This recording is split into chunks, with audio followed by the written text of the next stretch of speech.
Well, I am the pastor of this church, and it's been my privilege to be able to be the pastor here for 40 years. Actually celebrated 2 weeks ago, 40-year anniversary. It's just been an amazing experience.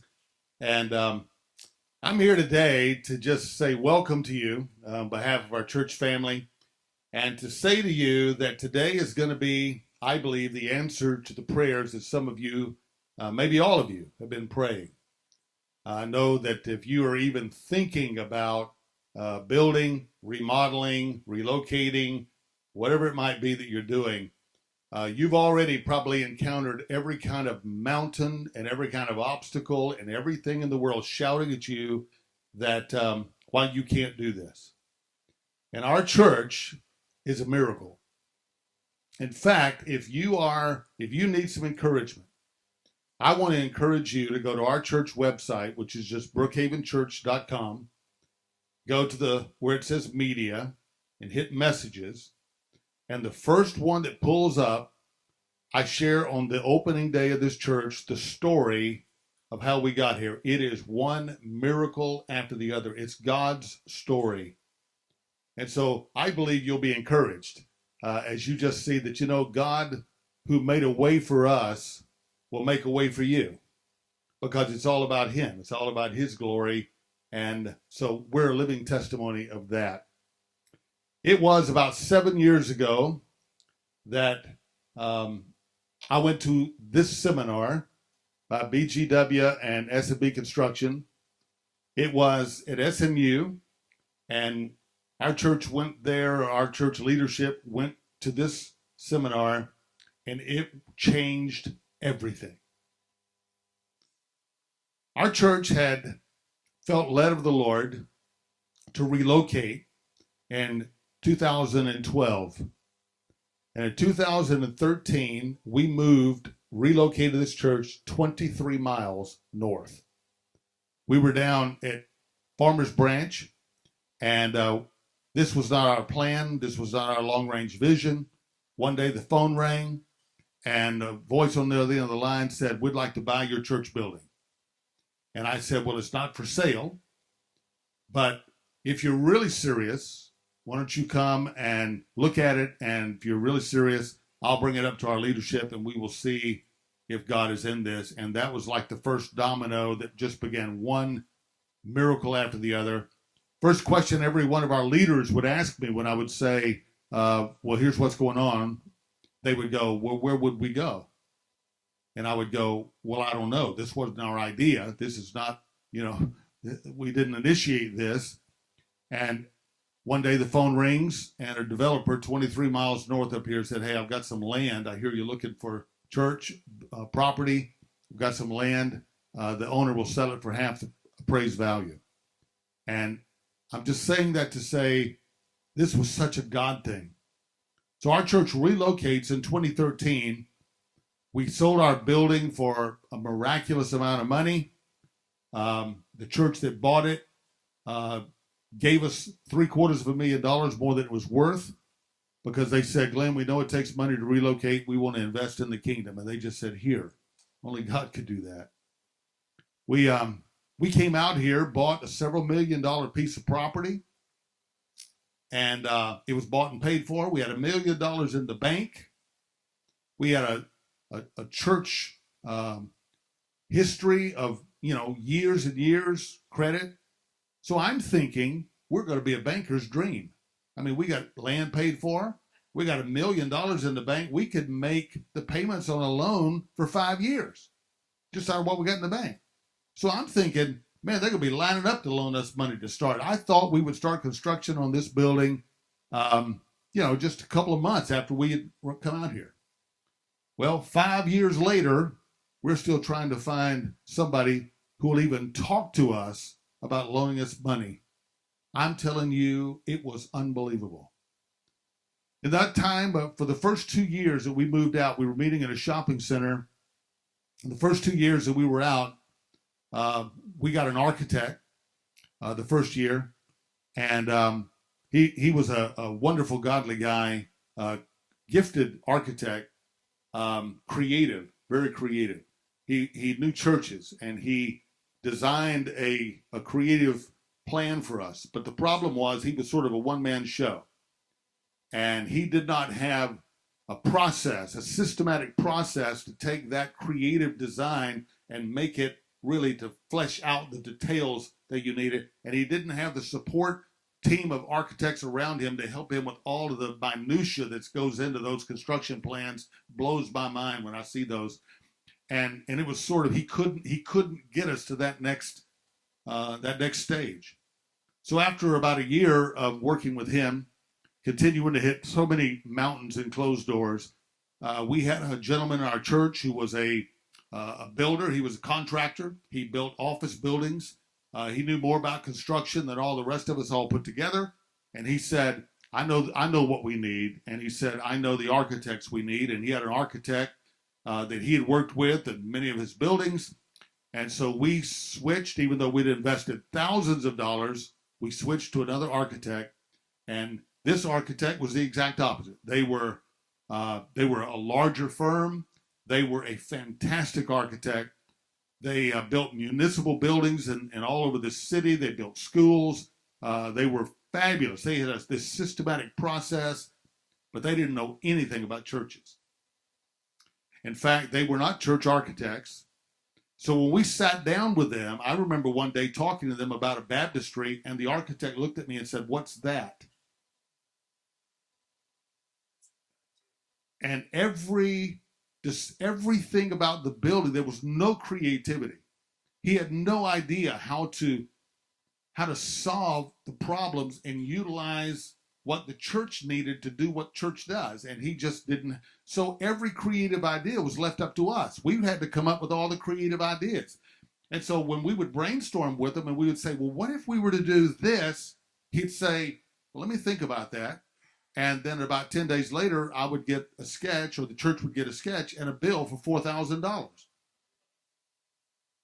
And this happened over and over and over again. It got to the point I was afraid to even sit in his presence and make a suggestion for fear we'd get another bill for $2,500 or whatever. After a year, we just said, what are we going to do? We can't afford this, and we can't come up with any solutions. We can't find a building that we can build, and I can't afford to keep brainstorming, trying to create. We were just dead in the water. And one day I got an email, like probably you got, that said BGW, S&B Construction are doing a seminar, and I just was drawn to it. I don't know why. We all get hundreds of emails. For some reason, it just gripped me. And we took our team down there, and I'm telling you, from the moment we walked in, I thought, God is in this. And those men, that day was so envision enlarging. It was so full of hope that maybe we could find a partner that would work with us and help us get to that next stage. And so what happened was that I'd love to tell you that, boy, immediately the Lord opened the doors and we were able to start building. It was another 2 years of closed doors, one just problem after the other. But now we had a partner. And S&B Construction, BGW walked with us through that 2 years, and they were solutions. They were problem solvers for us. And they would be honest with us, and they would say, well, here's what the realistic assessment of that. But they would say, but here's, maybe we could try this. And they'd say, you ought to talk to this person. And they walked with us for 2 years. Now get this, and we hadn't given them a nickel. We hadn't signed a contract. We hadn't, and they were just, because they loved Jesus and they wanted to build the kingdom, they wanted to help us. And so after about 2 years, we finally were able to make the next step of start designing a building. And I want to tell you, the building you're in is the creative genius of BGW, and it was built by S&B Construction. As I told some before the meeting started, I really always felt that these guys were looking out for us and for our best interest.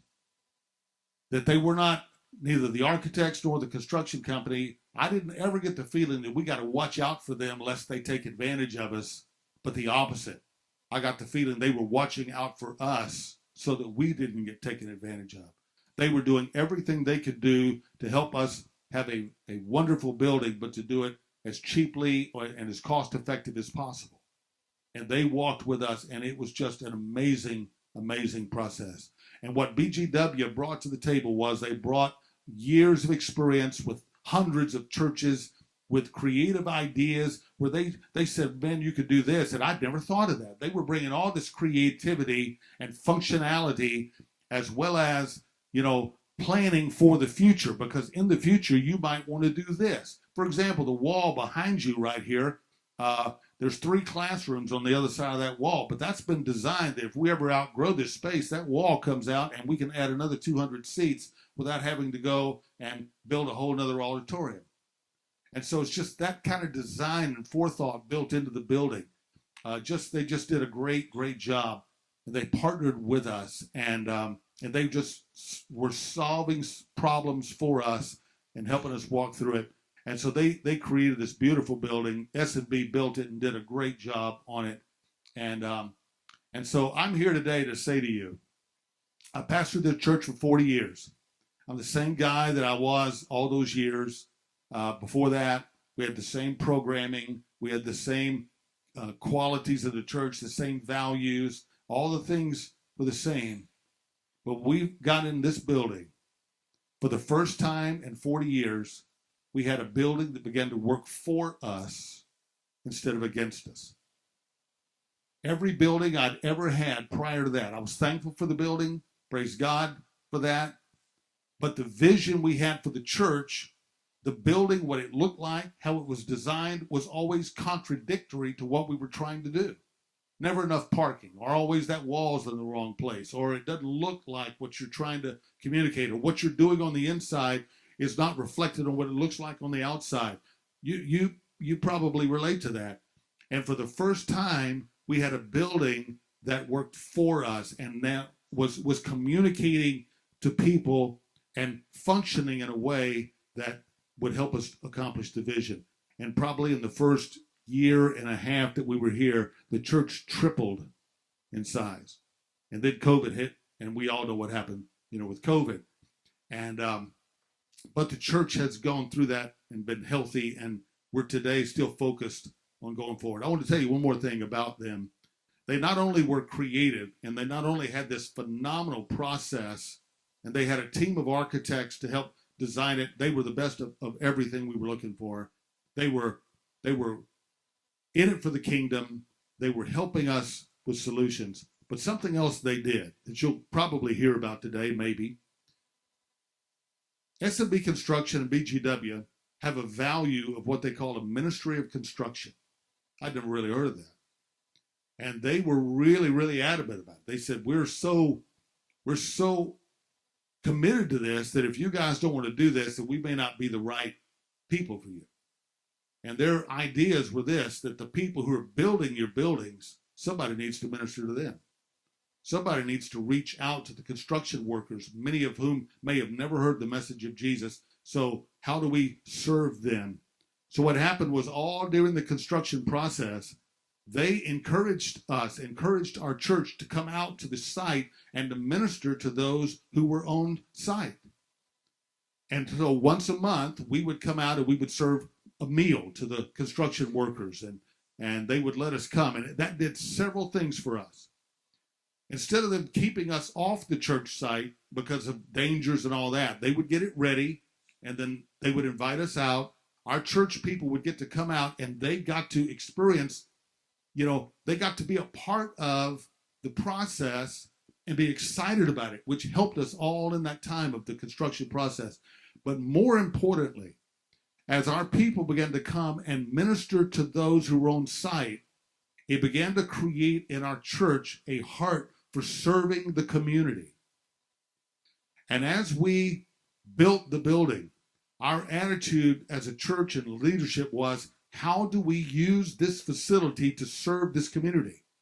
With the hope that if we can meet needs in the lives of the people of this community, we can build relationships with them, with the hope we can tell them about Jesus. So that's why there's a sports court out there, so that the community could just come and play on that sports court. I remember walking out there one day. There were probably 50 young adult men out there playing ball one night, young black men. I walked out there. They didn't know me. I walked out there on that court, and they immediately stopped and looked at me, and I know what they were thinking. They thought he's coming out here to run us off because we don't go to this church. And I walked out there and I said, hey, I just want you to know my name's Glenn Meredith and I'm pastor of this church. And we just want you to know we built this for you. And we're thrilled you're here. And they lit up like a Christmas tree. And all those young men walked over. They started shaking my hand saying, thank you. And from the moment we opened, there's people out there playing on that court all the time. There's a splash pad out here. So the community, we have an academy because there's such a need for childcare in the area. So our church began to think, how do we serve this community? Last August, this brand new high school opened up over here, Emerson High School. There's going to be 2,000 students over there every day, plus faculty and staff. And so when that high school started opening, before it ever opened, our church began to go over there and say, what can we do to help you? Can we put your furniture together? How can we serve your staff? Last Christmas, they called us and they said, look, we got a number of students here that aren't going to get a Christmas. Can you help us? And we said, absolutely. We thought they were going to say, here's 5 kids. They needed 108 gifts. And our church family got together and they provided that. We took those gifts over there and that high school staff just like, wow. So what I want you to know is our church has now got this attitude of serving the community, which has opened these phenomenal doors of opportunity for us in this area. But it started because of the Ministry of Construction, the BGW, S&B Construction, have at the heart of their process. So I could stand up here and talk to you all day long, but the best thing that I could say to you is we went through that whole process. We were so impressed that we're about to start a second phase, and we never even considered not using them again. So yesterday we had our first phone call with BGW, with the architects, to start that process again because it was such a great experience. And so welcome. Thank you for coming. I believe today is going to be the answer to some of your prayers, and it's going to be a day of great encouragement to you. So God bless you. Welcome. Hope you have a great day.